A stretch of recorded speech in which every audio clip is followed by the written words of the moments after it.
In this video, I'll show you how to send email on Outlook. It's going to be a step-by-step video. Make sure what I'm going to show you in this video. So open up your Outlook. If you love to send someone an email, what you need to do, just click on this.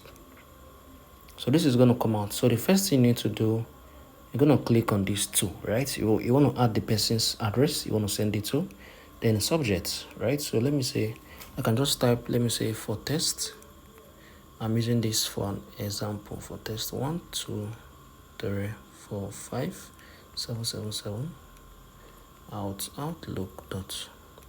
So this is my account I'm using for tutorials. So subject, I can just type in hello. So you can just come on here and type in a test, right? Then once you are done, you're going to be able to see this option, right?